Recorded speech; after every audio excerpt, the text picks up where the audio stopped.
From the Cronkite studios in downtown Phoenix, this is Cronkite News. Tonight, we examine why autism is underdiagnosed in the Hispanic community and what's being done to change it. Plus, controversial costumes what a group of NAU students wore for Halloween that got their university president's attention. And it's that time of year again as temperatures around the valley drop. What you need to know to keep your cars safe for the roads. Cronkite News starts now. Up first, breaking news. Former Texas Representative Beto O'Rourke is dropping out of the race for the 2020 Democratic presidential nomination. In a statement, he said his campaign simply does not have the means to move forward successfully, and he believes it's in the best interest of the party to unify around one nominee. Good evening, I'm Anthony Totri. And I'm Annika Abbott. Our other big story tonight, the quickest growing population in the United States, Hispanics, has the lowest autism diagnosis rates. But why? Medical experts say language barriers and semantics may be the main reason. Daria Yasmin reports on the resources available to help families. For one Hispanic child that receives a diagnosis, 1.6 white children received a diagnosis. According to the Centers for Disease Control and Prevention, the prevalence of autism among Hispanics is lower than other ethnicities across the U.S. In Arizona, that number is even lower. This could be linked to a language barrier when it comes to MCAT. MCAT is the modified checklist for autism in toddlers between 16 and 30 months of age. The results could lead to an evaluation of the child. Lourdes Lirma says her daughter Nayara was not evaluated correctly. She is 32 years old, and she was misdiagnosed, probably when she was around 4 years old. And they said that she had mild mental retardation instead of autism. Children can be diagnosed with autism as early as 2 years old, but are most often detected around the age of 4. That was not the case for Nayara. At that point, those many years ago, they didn't know much about autism until we found out until probably she was around in her 20s. Lourdes says at the time she didn't have the proper tools and resources to help her daughter. Now, Lourdes and Nayara run a beauty line and are surpassing others' expectations. In Arizona, there are currently multiple organizations that provide resources for people in the Hispanic community who have autism. It is really important to really seek those supports that are available in the state.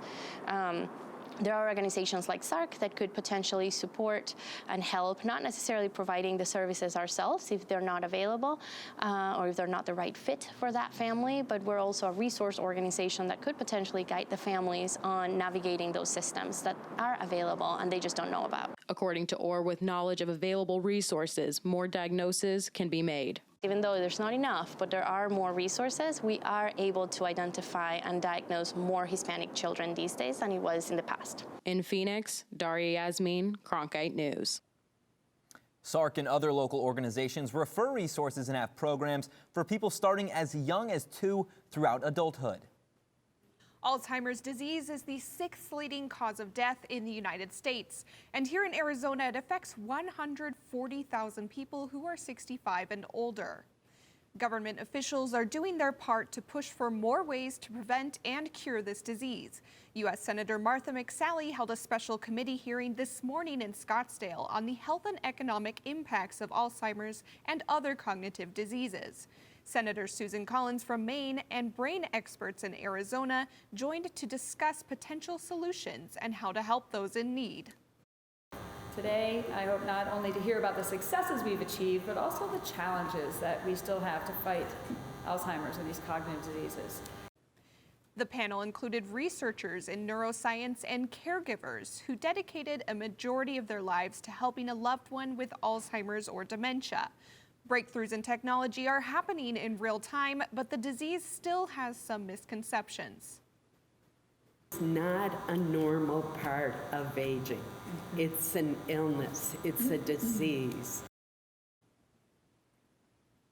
Cancer can be a tough subject to discuss, but one initiative is helping people create a dialogue and have a better understanding of resources that are available. Cronkite News reporter Ryan Mushkat has the story.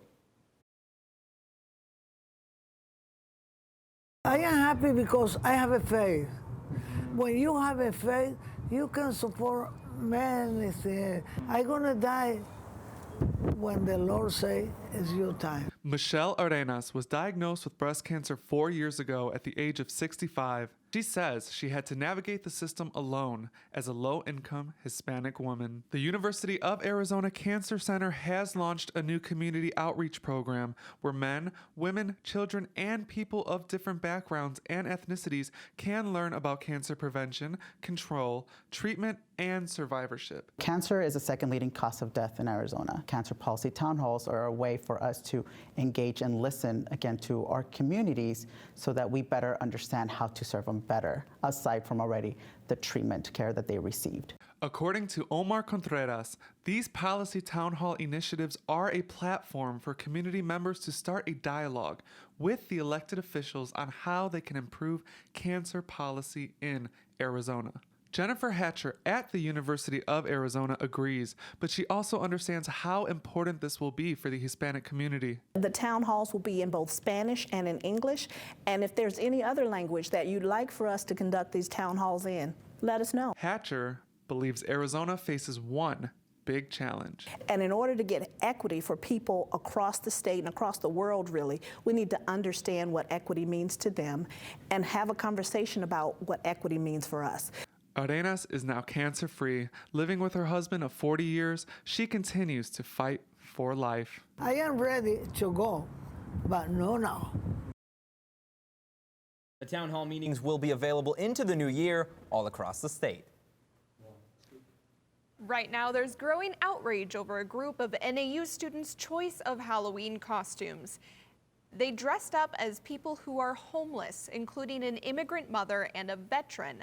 The public backlash was swift, and NAU President Rita Chang was quick to respond to those saying the costumes were offensive. Chang tweeted out, "The recent post by NAU students has been taken seriously. We involved the Dean of Students and Office of Inclusion. The students recognized the seriousness of their actions and apologized. NAU values and supports free speech. Speech demeaning to others does not represent our values." Parents, check your kids' Halloween candy. There have been several reports in 2 Arizona cities of tainted candy being passed out to trick-or-treaters. Maricopa County Sheriff's Office officials say they received 2 reports of contaminated homemade candy from the Litchfield Park area. And Yuma police say a 3-year-old child reportedly became lethargic after eating an unwrapped candy resembling a type of candy known to contain THC, which is the compound found in marijuana. Police say to keep a lookout for any unwrapped or red gummy items that resemble a fish.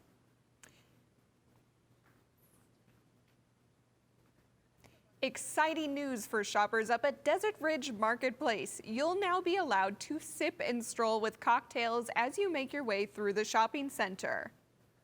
According to a law signed by Governor Doug Ducey back in April, malls that are at least 400,000 square feet can apply to have just one of their bars or restaurants serve alcohol from outdoor kiosks.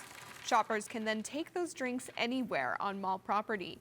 Desert Ridge will be the first in the state to take advantage of the law, and according to one spokesperson, is the first mall in the country to offer such a service. Right now, this is all part of a 3-year pilot program, but if it's successful, you can expect other malls to follow in its footsteps. Arizona seems to have lots of wrong-way car incidents, and that prompted the state to start a highway safety project to install hundreds of new signs on Phoenix area freeways to get the attention of wrong-way drivers. The project is nearly finished after the State Department of Transportation spent $2.1 million of its federal dollars. They hope this initiative heads off wrong-way drivers on off-ramps and travel lanes. Something you may have recently seen change with your car, it's tire pressure. So we figured we'd break down why Arizonans in particular are filling up on air more as winter weather rolls in. First, our temperatures dropped from the 90s to the 50s within just a couple of weeks, causing air molecules to cool down and tire pressure to drop. Turns out every 10-degree drop reduces PSI by 1. So if you start to feel your tires are weaker than usual, it may be time to get that checked. Here are a few more tips. Look inside your driver's door to find the recommended PSI value and have a tire pressure gauge handy for manual checks. Speaking of that weather dropping, we had some record lows in the morning lately. And Ricky, I just have to know, is it time for me to break out my winter wardrobe yet, or can I keep that in the bottom of my closet? Well, I broke up my winter wardrobe last night because it was freezing. That's what I think. So I think probably you should have already been doing that. But I won't feel too guilty then for bringing out my wool socks. Yeah. Okay, yes. Okay, but what's nice in this upcoming week, we're finally going to get to some warmer temperatures. Like we talked about, we went from hot temperatures to cold temperatures out of the blue, but now we're finally going to get some nice temperatures. And even looking right now, 79 degrees at 5 p.m., that is some temperatures that I'm talking about. And as we go on throughout the night, 65 degrees at 9 p.m. and 63 at 10. So it's definitely still going to be a little chilly, so a light jacket might do the trick. But if we look at your temperatures across the state for tomorrow, this is pretty incredible because from Mesa to Surprise, it is mid to high 80s all across the valley. So I'm going to wear a t-shirt. I'm probably going to go for a jog and definitely eat on the patio at my favorite restaurant because it's going to be nice outside. So enjoy it. Now, if you're looking for some other fun events to do this weekend with the nice temperatures, take a look at what I got for you. First Friday is tonight out in Roosevelt Row. Amazing food, amazing music to go and listen to. So that's just a great way to celebrate the nice temperatures. And of course, tomorrow we have Arizona Fall Fest. It's thrown by Local First Arizona, so a huge emphasis on local restaurants and communities here in the valley. So go and check that out. And finally, if you love cornhole, who doesn't? You can get a team together and join a tournament. It's going to be a culinary dropout tomorrow, so go and check that out. You might even get a couple cool prizes. Now let's look at your temperatures for this weekend. Going into your 7-day forecast, this is pretty nice. Mid-80s for Saturday, Sunday, and Monday, but that's going to continue as we go on throughout the rest of the week. 86 degrees is the high Tuesday through Friday, so enjoy these temperatures while we can before it gets too cold. In the Weather Center, Ricky Cornish, Cronkite News. Now that we've reached November, Halloween diehards have to wait another 364 days before they can put on costumes and feast on candy again. But neighbors of one Tucson couple will have enough memories to make the wait a little bit easier. Inside John Taylor's dining room, you'll find a massive but miniature Halloween village. The display shows their dedication to Halloween and takes up much of their home for several weeks out of the year. Taylor says it all started over 20 years ago. That's when he and his wife got hooked on Lamac's Spooky Town collectibles. They were on a bookshelf in our house, and then it went to another bookshelf, and it kind of grew some more. Then it went to the dining room table, and grew some more, added a table, got way out of control, grew much bigger. And now the Taylors have found themselves with a spooktacular display the whole neighborhood can enjoy. Coming up next, Cronkite News in Review. We take a look back at some of our top stories from earlier this week, including how engineers in Mexico have found a way to turn cactus into plastic, and how a new league policy allowing student athletes to be paid will change the NCAA forever.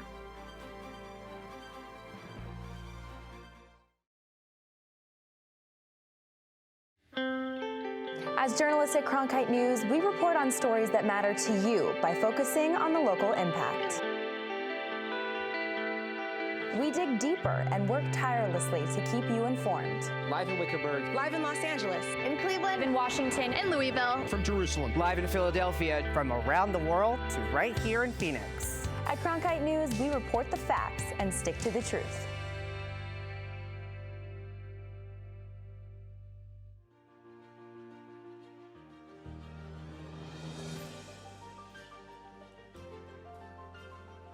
Officially from 36, and he hooks it in. Arizona State wins. Heaving one deep, and it is caught. Jalen Strong. Do you believe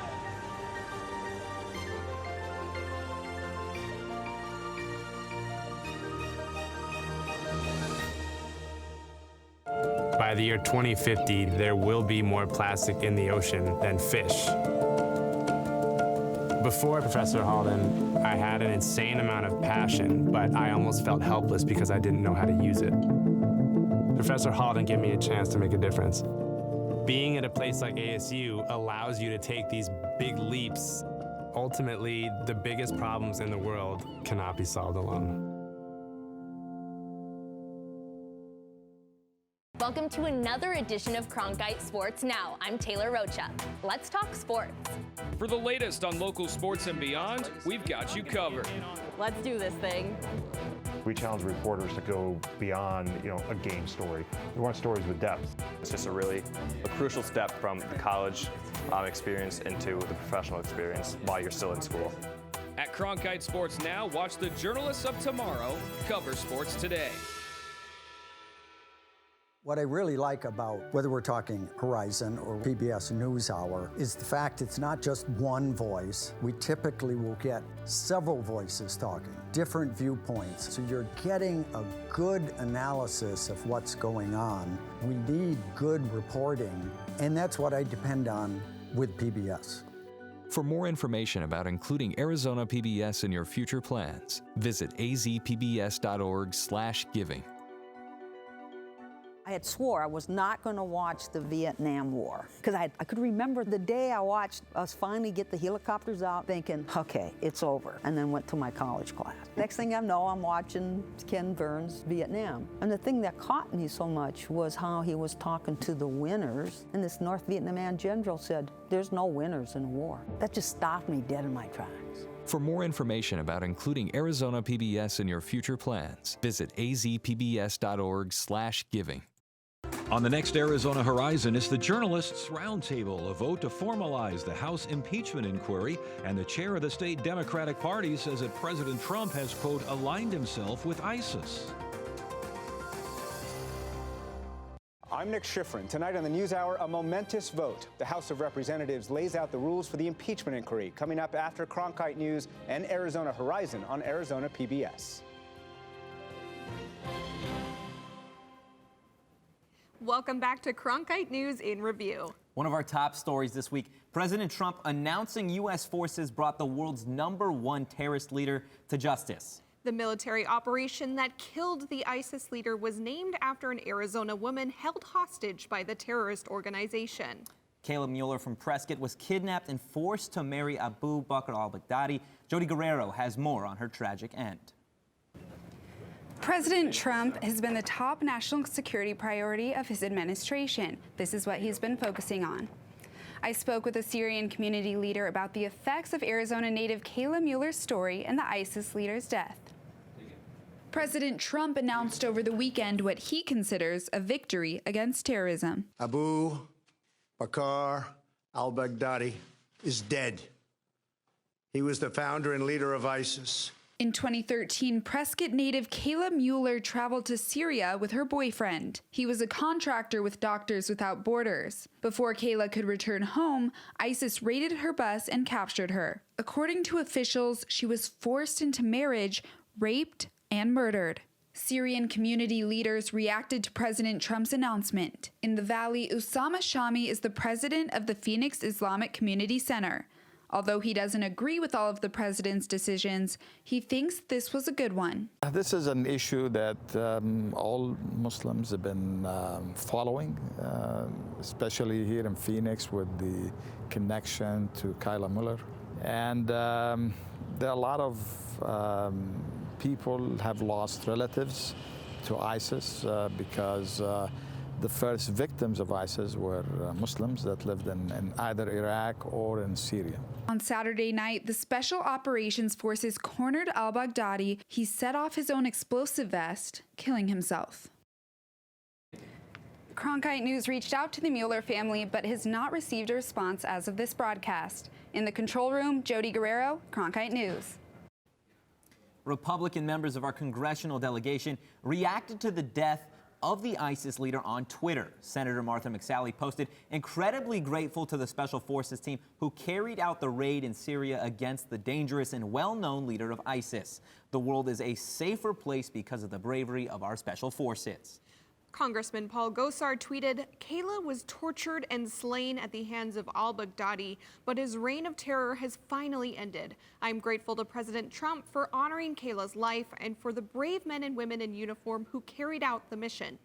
And Congressman Andy Biggs tweeted, I thank our brave military and praise the leadership of the Commander-in-Chief, President Donald Trump, in the elimination of one of the world's worst terrorists. Yesterday, a divided House officially approved ground rules for the impeachment inquiry of President Donald Trump. And Arizona lawmakers were just as divided as the rest of the House, as Kaylee Broussard reports from our Washington bureau. Republicans have complained for weeks that the House never officially voted to open an impeachment inquiry of President Donald Trump. Well, today they got that vote, but they were not happy. If this is about transparency, then open it up. If you want the American people to see it, open it up. Biggs was responding to the House resolution setting the ground rules for continuing the impeachment inquiry that began a month ago behind closed doors. The resolution passed 232 to 196 on a virtually party line vote. It's the first step toward an open hearing by the Judiciary Committee. But one member of that committee said the hearing should have been open from day one. The resolution right here is a scam. When the Democrats say that it's open and transparent, that is a bunch of hogwash. It is the total opposite. Lesko said the resolution is little more than antics from the left. It authorizes them to continue these closed-door, secret hearings where me, a member of the Judiciary Committee, can't even go in. I can't even get a copy of the testimony. I've asked. I've been rejected. This is just wrong. House Speaker Nancy Pelosi said the vote will allow for transparency and that it's the Republicans who are balking. I don't know why the Republicans are afraid of the truth. Every member should support allowing the American people to hear the facts for themselves. That is really what this vote is about. Today's vote followed 2 hours of heated debate, and it comes more than a month after Pelosi announced an impeachment inquiry into whether Trump sought political favors from the Ukrainian president in exchange for U.S. aid to that country. The White House has repeatedly rebuked the probe, calling the Democrats' efforts an unhinged obsession with an illegitimate impeachment proceeding. But most Democrats say that Congress needs to stand up for itself and that the investigation is long overdue into an administration they claim is marred by corruption. Arizona Congressman Raul Grijalva told Cronkite News today's vote establishes the rules of the public hearings that will expose Trump's cover-ups, corruption, and shakedowns. And Republicans will have to decide whether to defend a corrupt president or defend the Constitution they swore to uphold. The vote broke along party lines, with just 2 Democrats voting against the resolution and 1 independent voting for it. It was a straight party line vote for Arizona lawmakers. All 5 House Democrats were in favor, and all 4 Republicans were opposed. In Washington, Kaylee Broussard, Cronkite News. Report cards are out, and numbers show students across the nation are failing to make the grade. That's according to the National Assessment of Educational Progress, known as the nation's report card, which was released Wednesday. Researchers say over the last decade, there have been no progress in mathematics or reading performance. 4th graders made the only statistical gain, 1 point in mathematics. For reading, the average score for 4th graders was down about 1 point from 2017. 8th grade reading scores decreased about 3 points. Tuesday was a big day for the future of college sports, opening the door to college athletes making money while still competing. Cronkite News reporter Brady Klain explains how student athletes could now earn a piece of the very large pie. For years, a major debate within the NCAA is whether or not athletes and players should be able to profit and make money off their image and their likeness. Well, today, a major step forward was for the athletes. The NCAA announced Tuesday morning that the Board of Governors has started a process that will allow student athletes to profit off of their name, image, and likeness. Arizona State head football coach Herm Edwards took to the podium to discuss what this means for NCAA athletes. Whatever you do in sports at any level, if it helps the sport, then you need to do it. But I don't know what all the rules are. I have no idea. And I'm not going to sit here and say I do. But whatever it does, as long as it helps the sport and everybody can benefit from it, and you do the right thing for the sport. While it may be the right thing to do in Edwards' eyes, Nathan Coleman-Lamb, a professor at Duke University studying social inequality in sports, believes it is also the easiest thing for the NCAA to do. Right? Like, we know that fans love college sports as they currently exist. We know that it's producing billions of dollars. So why would the NCAA risk jeopardizing what they have basically a perfect model as it is, right? And this allows them to 100% preserve that commodity spectacle exactly as it is, preserve the so-called competitive playing field, fairness, et cetera, right? And again, the NCAA and its member institutions are not on the hook for footing the bill. The Board of Governors directed each of the NCAA's 3 divisions to immediately work to update bylaws and policies. The move follows the recommendations of an NCAA working group that includes Northern Arizona President Rita Chang. In the Media Center, Brady Klein, Cronkite News. A boulder was returned to its place in the Prescott National Forest today. The 1-ton wizard rock was reported missing by forest officials Monday. The black rock with white quartz running through was somehow found in its place, even though officials say it could not be moved without heavy equipment. Wizard rock is the second boulder stolen from Prescott National Forest over the last 4 months. The other boulder weighed about 750 pounds. A researcher has developed a possibly life-changing technique to make plastic out of cactus juice. But now the question is, can it be scaled up? Cronkite News reporter Jordan Elder takes us inside the operation. It might seem hard to believe, but the future of these plastic bags might lie in prickly pear cactuses. America wastes a lot of plastic, and especially at the grocery store. Shoppers use almost 1 plastic bag per resident per day. And it's not just these plastic bags, it's bottles too. In 2015, Americans purchased about 346 bottles per person. That's almost a bottle a day. And this problem keeps growing. Less than 1/5 of all plastic is recycled globally. But there might be a new recipe to solve this plastic problem. Engineers in Mexico are beta testing a new chemical formula with cactus juice as the main ingredient. It was created by Sandra Pasco Ortiz, a chemical engineering professor at the University of the Valley of Atemajac in Zapopan. Juice is extracted from the cactus and mixed with additives that make it feel more like the plastic bags we're used to. Then it gets rolled out and dried. The whole process takes about 10 days. These cactus juice bags take 2 or 3 months to break down in soil, and only a week if they're put in water or compost. Normal plastic bags may take centuries to decompose. Prickly pears are all over Arizona, so these bags could...